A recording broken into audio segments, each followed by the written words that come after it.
You are avoiding my question, because I'm saying, this in mind, we can build up structures, methodologies that are not only... They become Buddhas. That's the point I'm making, that the processes and the methodologies as well start to become Buddhas that we have to kill and eat.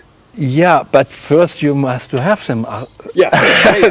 Otherwise you couldn't kill and eat them. And we make eatable Buddhas. We try to make eatable Buddhas, but we need Buddhas.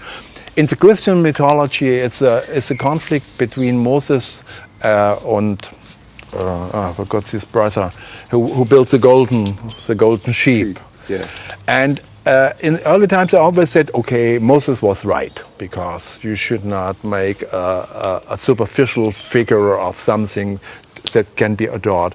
But today I'm saying he's not only right, because people lost in the desert also need something where they can crystallize their search. And Moses gave us a new idol.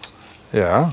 In the Ten Commandments. Mm-hmm. The tablets of stone, right? So the Torah and the law becomes the new idol. Oh yeah, that was his calf he brought. Yeah, brought down. So without getting lost in theology, yeah, we always, I had a spiritual teacher, and I remember that they had this community, a spiritual community.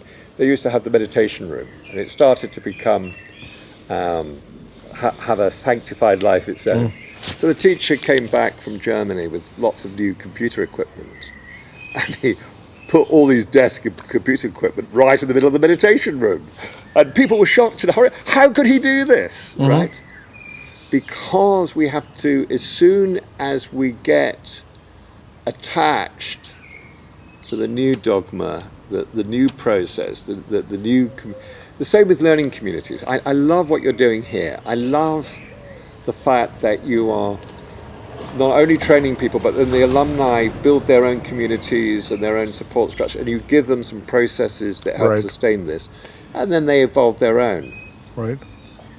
But then it's something about that we know, those communities. I worked with an organisation that brought parent effectiveness training to the UK from America, and they trained lots of people in it, and they set up these support groups.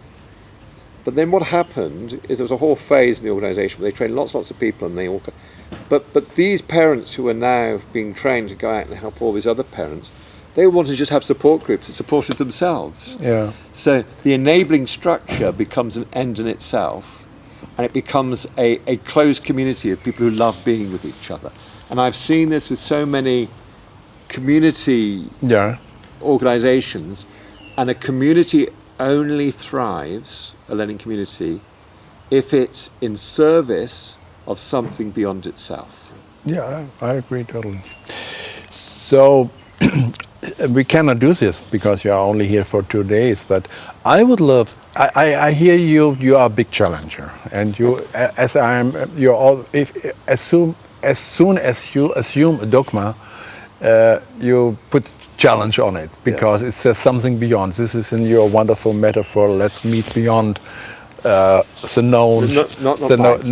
What you cited. Mevlanas. Yeah, beyond the known schemata, and I would really love to have your impressions on how we are doing here in our culture. How much necessary church is there, and is this really a model that is worth to be spread?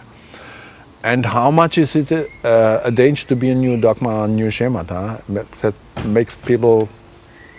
So here is a very practical thought, because you've done amazing work, and you've built a alumni community of 5,000 people? Almost, yeah. And there are many cells and community groups of these alumni. Now, you talked earlier about conferences and how do we radically change that. What would happen if these different communities of different alumni came together, not just to share best practice, but to challenge each other to say, what new have you created in your learning community that everyone else can learn from?